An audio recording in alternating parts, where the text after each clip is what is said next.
Let me check our connections across platforms. Yeah, and I believe we are connected on our Binance Live, on our Twitter streaming, as well as YouTube. That is awesome. GMG everyone, this is Moonlight from our Nimble network, and we are very glad to have our long awaited AI panel. Today we have featured our speaker, Marco from Oasis Portugal. Welcome, Marco, to our panel. So glad to have you, and thank you so much for your flexibility that we could reschedule to the time right now. And we also welcome Alex back to the team. Oh wow, definitely have come to have missed you, right? For a Hi while. guys. So glad to have you. Thank you so much. And first, I would like to invite Marco to introduce yourself and your project Oasis Portugal to us. Thank you. Yeah, of course. Thanks a lot for having me and making this possible. So I'm Marco. I'm head of AI at Oasis Network. At Oasis, we've built a privacy-focused L1. So kind of privacy is all we do. One of the rollups that we have built ourselves is a confidential EVM. It's called Sapphire. So you can develop as most are used in Solidity, but the cool thing is you can have smart privacy, meaning in our case, all the smart contract execution happens on well within trusted execution environments. This comes from all of our nodes utilizing Intel SGX CPUs. So the smart contract and encrypted data goes into the kind of on the hardware level, and that's where the smart contract execution happens. And then what developers can choose is what comes out of it, what is posted on chain. Generally, sender receiver gas costs are public, but then all the fun things that are within the metadata, that's what you can keep private. And that's why we have projects like Ocean Protocol, for example, building natively on our chain, because we launched this more than a year ago. It was the first confidential EVM, and still it is kind of one of the very few where you can utilize on-chain privacy in a scalable manner. So that's what we do. And obviously, a big part of what we also support projects is decentralized AI. So you can build whatever you want on our chain. It's an flexible one, just like Ethereum, where you can build games, you can build confidential NFT collections, you can build privacy pools, confidential DEXs. But one of the big segments currently is definitely AI. That is nice. Thank you so much, Marco, for the intro. And Alex, would you also like to introduce yourself and also introducing Nimble to our audience as well? Thank you. Of course, yeah. Hey guys, how's it going? Alex here. You all know me, head of marketing at Nimble. Marco, super great to have you here and to talk about. I want to talk about the confidential side of things in terms of mints and how that can tie into AI agents. But yeah, a short, brief intro about Nimble. We're the open AI platform that you guys are used to. We want to democratize AI development as much as possible and kind of work on all levels, right? From the Nimble chain side of things, that's based on the Cosmos SDK, to the AI notebook, that's basically tooling for developers to actually use to build those AI agents, and then the AI agent hub, right? Which is where you publish the AI agents once you're done as a developer. So the AI notebook is coming out. We're testing it right now, and super happy to share more about it during this call.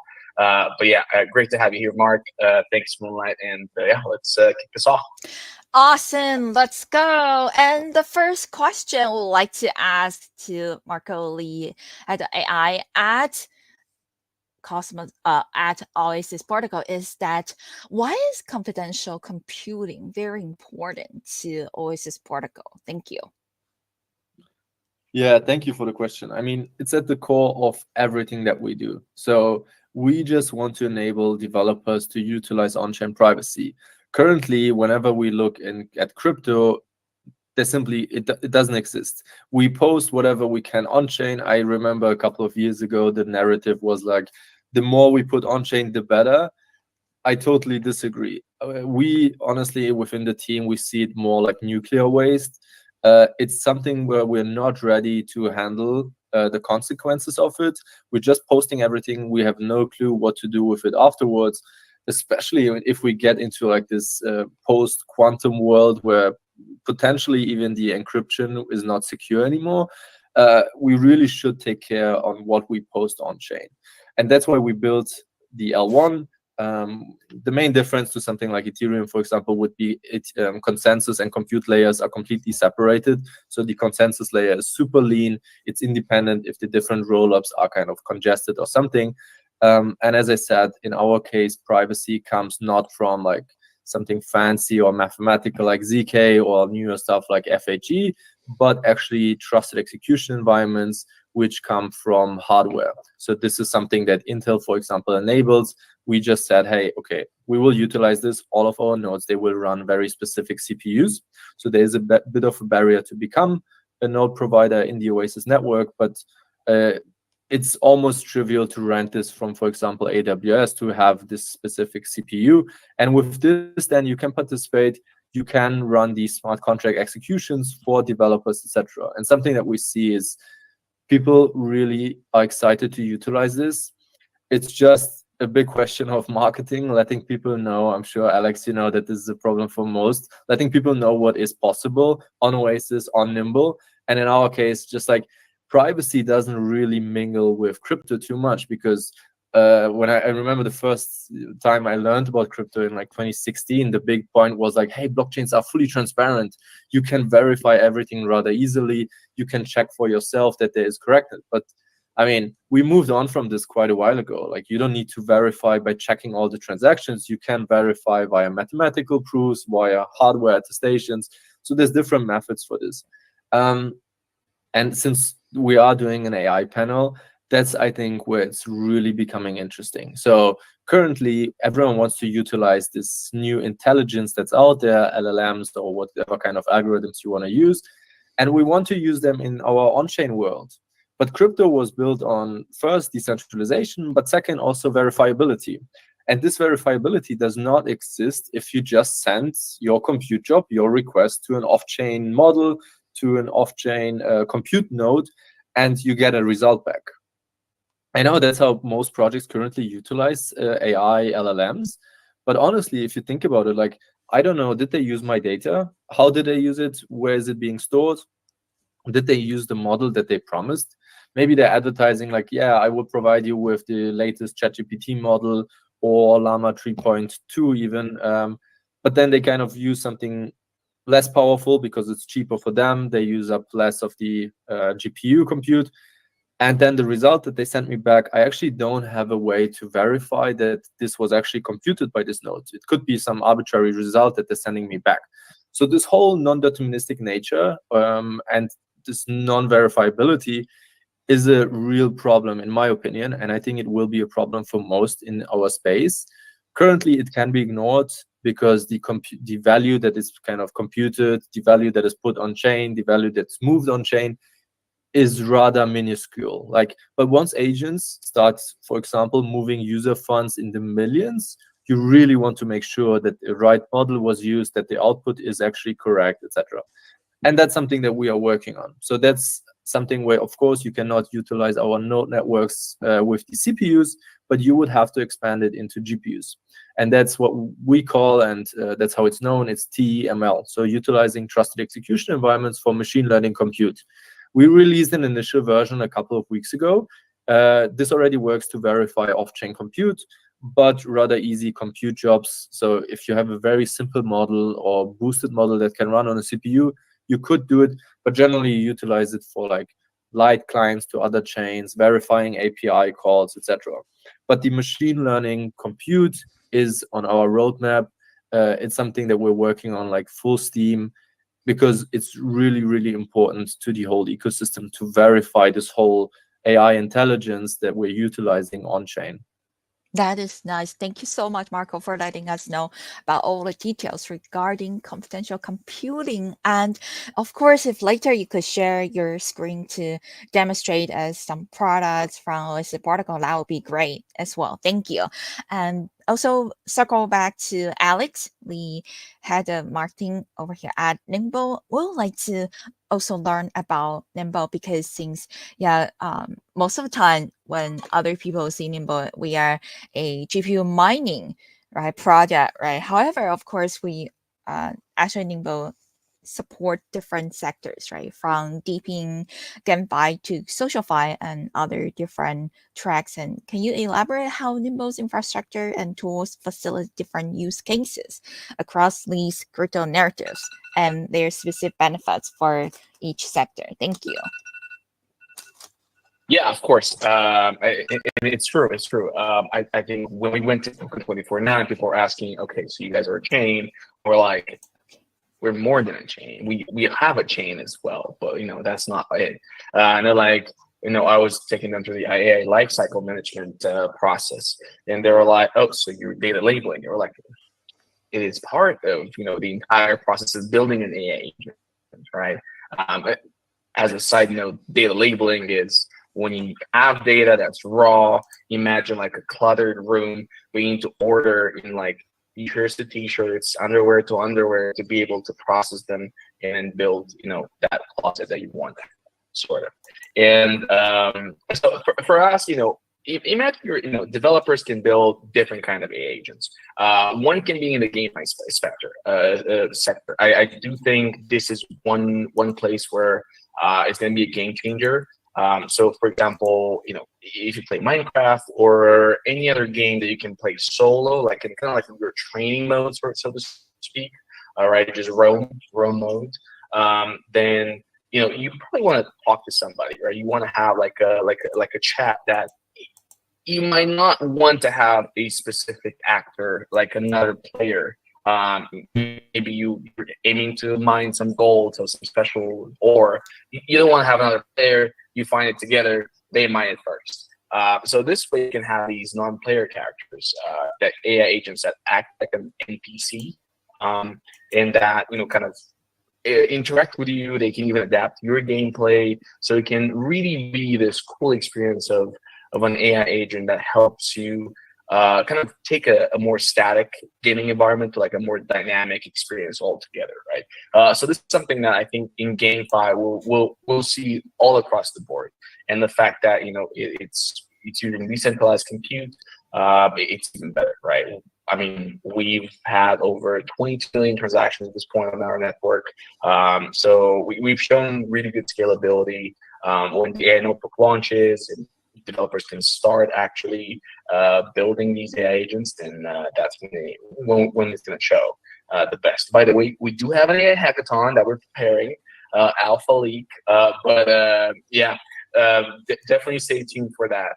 And there is one other big sector that we think we can make a difference, right? SocialFi is here, in its infancy still. We're talking Parkcaster, we're talking Lens, we're talking some other smaller networks as well. But the idea is that if you can control the data that you have, but it's hard to onboard, you or your family members, your friends, you can have AI agents that would help with that. So imagine the agent that would help your grandma get onboarded into Farcaster, on like, okay, I need this NFT to access this token gated community of grandmothers in Korea. Right, something like that. That's kind of how you have to imagine. Or Farcaster scales to such a large, so big. I mean, so much that you're gonna need more automated ways to filter, detect inappropriate content or spam, and AI agents would help with that really well. So Nimble is basically that facilitator through the tooling, through the marketplace, to be able to developer builds the content automation bot, to scan inappropriate content on Farcaster. They post it on our agent hub, and Farcaster accesses the API that is deployed on Nimble chain. So this is kind of how it works, and we're super excited for it, for sure. Marco, I do have one question for you regarding the TML. Is it more of a TML as a service through Oasis? Is that a correct understanding, or is that a vision for it, or not necessarily? Actually, we don't want to compete with the current compute providers. We just want to provide the tech so that everyone that has the right hardware can do confidential compute, because it already exists. Like most of them, they use NVIDIA H100s. NVIDIA has their own confidential compute. Most actually have the latest Intel CPUs. the Xeon series, etc. They have TDX support. So it's just a matter of utilizing the kind of existing primitives of the hardware to provide confidential compute. So the cool thing is, like, suddenly node providers can offer confidential compute on top as a service. Potentially you unlock some new use cases like pharma. They might not have the full compute resources for training Gen AI models that they could utilize, I don't know, for training, maybe for new medical research or something. But they really need this confidentiality. They can't send their data, etc., to someone else. Even if it's a data center, that data center will be managed by someone. So you really need this preferably hardware level privacy and hardware level guarantees that the whole compute had integrity. So yeah, we imagine it more as kind of providing an SDK. If you have the right hardware, you can provide confidential compute. It's very easily verifiable on our chain, but then also on others. And that's kind of our vision for this. And we are really excited to see this unlock some new use cases in new industries. For example, last week I was in Amsterdam for World AI Summit, and I talked to Dell, Intel, NVIDIA about confidential compute, and they didn't get the whole idea. I mean, they were like, but why? I have my own servers, I have my own data center. And I was like, yeah, okay, fair enough. You don't have any trust assumptions because you do run your own GPUs. But that's not the case in decentralized AI, or in general in lots of industries where you don't have all the hardware, you don't have all the maybe capabilities to create these custom edge models. That's where you rely on someone to do this for you. And that's where you really want to have privacy, preferably, and definitely compute integrity. Gotcha. Okay, that's super clear. Thanks for clarifying that. Yeah, that makes a ton of sense. Awesome. Thank you so much, guys. Yeah, it's engaging conversation with each other. That's very nice. And the next question, yeah, Marco, another one is also for you. Do you think crypto and AI is going to be here to stay for a long run? Thank you. Yes. Honestly, my favorite and most promising use cases in crypto currently are decentralized AI and stablecoins. I don't think I need to pitch or hype stablecoins for everybody. It's very widely used already. I know tons of, for example, fintech startups in Kenya that actually have their treasury in USDC or any other stablecoin, because just local currency is a bit too volatile. It's more complicated to send to other countries, etc. So they already utilize it. It's just not that apparent because you still have the traditional finance interfaces, even though it's fintech. And definitely decentralized AI. So there's incredibly smart people working on this, and they are solving problems that really exist, which is very neat, and that's how it should be, in my opinion. As I said, like, not everyone has compute, not everyone has all the data, not everyone has the capabilities to create these custom-made models, and there's lots of things that we as a decentralized AI industry do enable. Generally, my thesis revolves around three main things. So one, compute aggregation with decentralized training. Compute aggregation is kind of at the core of everything in crypto, in my opinion. Sometimes it doesn't seem like it, but the most powerful computer network worldwide is Bitcoin. It has more compute resources than AWS, GCP, etc. So we are really good at aligning these incentives to have everyone chip into a complete system. This, of course, is a bit more complicated in AI development, because you can't just have all kinds of different compute input. You need rather uniform compute providers. Preferably, everyone has like H100s or soon Blackwells. But that's obviously not the case in a decentralized setup. You want everyone to provide or make available what they have. So that's where we really run into some problems, because you need some decentralized training frameworks. But as I said, some really smart people are working on this. There's stuff like dLoco, where you can improve in decentralized training setups. But that's something where I'm still saying, like, hey, we need a bit more time. There's still a bit of research to be done. But the, for example, interesting part is, even centralized AI projects like OpenAI, they run into these problems recently because suddenly the GPU required is so massive that it's not just one data center. You suddenly need to have, even in this centralized setup, you need decentralized training frameworks because the amount of GPUs is just so massive that preferably you want to utilize multiple data centers. And then you really need to coordinate the communication between the GPUs, etc. The second one for me is really custom models on proprietary data. Again, it's where crypto shines. We can rather well incentivize users to share their data.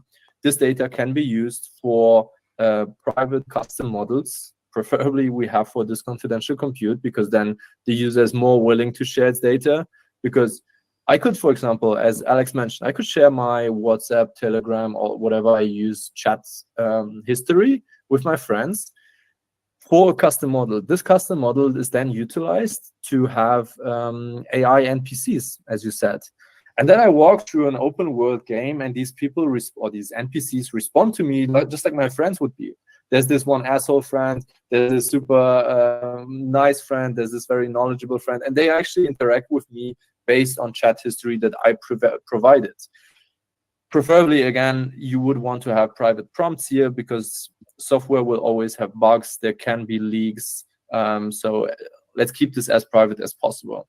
And I mentioned 3 kind of points in my thesis. I think the third one for me, and I talked about this recently on Twitter, is payment rails.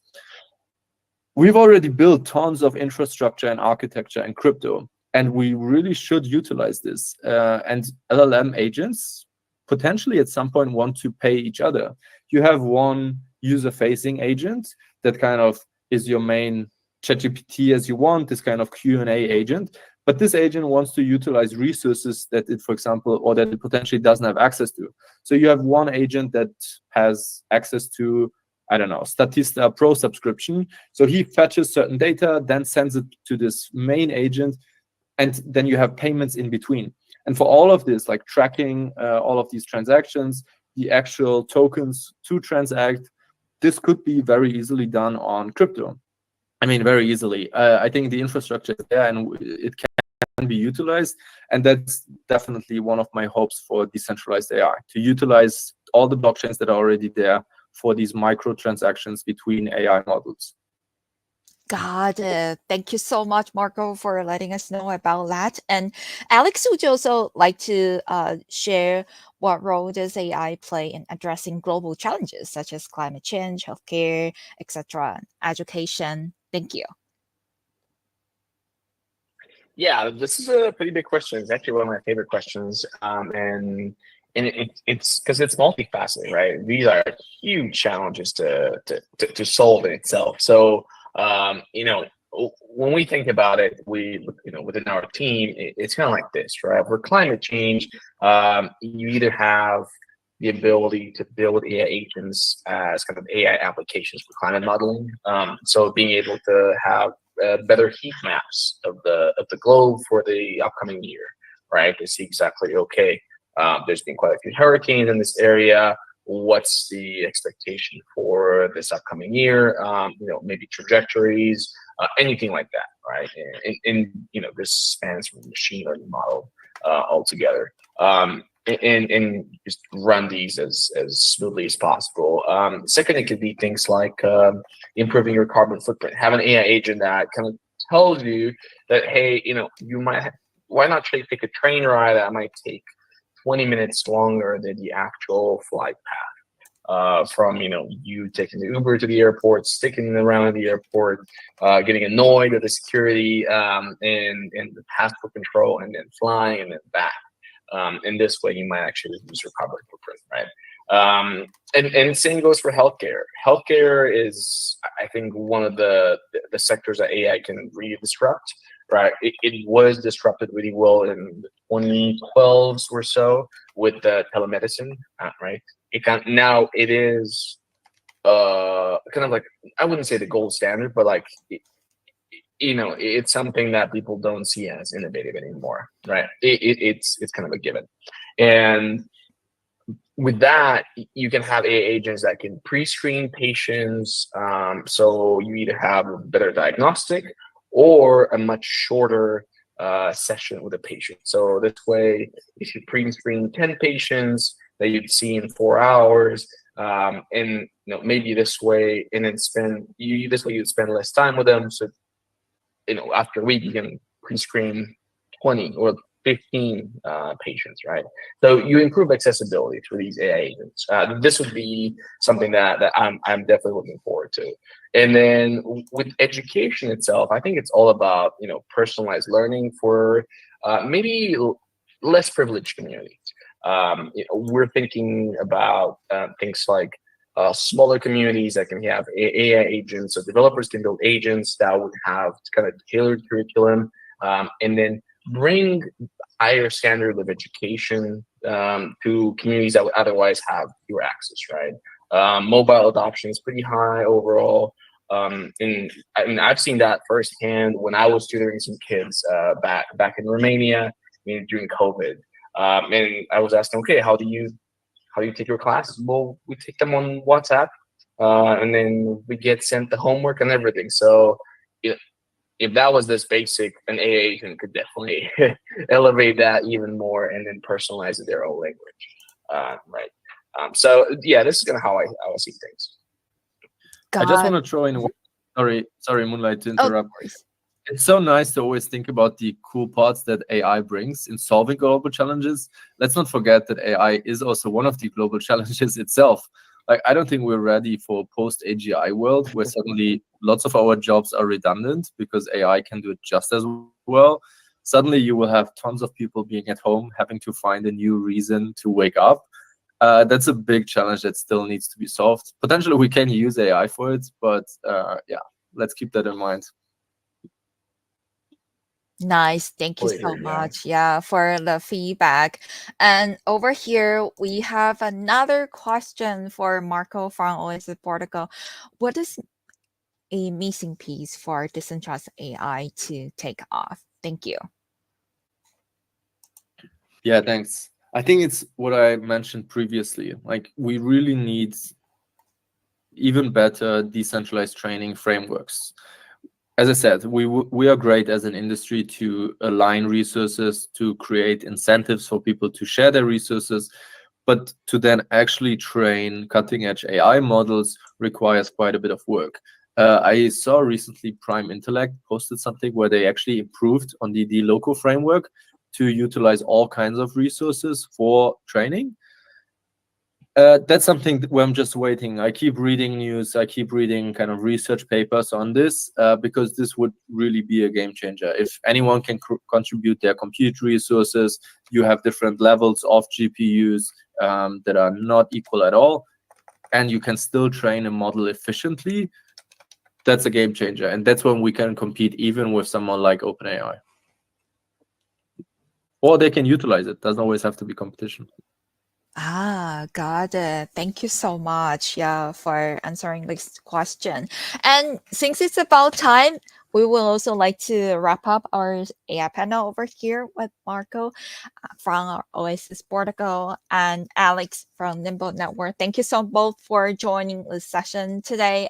Really learned a lot from each of you. And of course, we're looking forward to more collaborations beyond AI panels and other marketing events. Actually, Marco, later I will share our upcoming AI hackathon. It's a virtual one with you to see if Oasis Portugal is interested in collaborating with us as well. Thank you so much once Yeah, I again would to love to both have of Oasis. you. Yeah, Thanks a lot. It was a certainly. pleasure. Thanks, Moonlight, and everyone.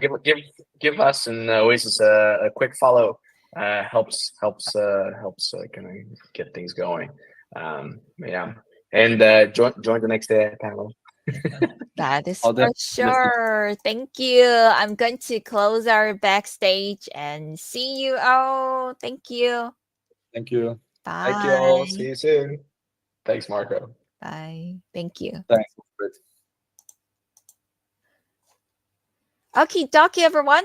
This is a great session with Oasis Protocol talking about decentralized AI. I am going to play some upbeat music to wrap this up. See you around. Thank you.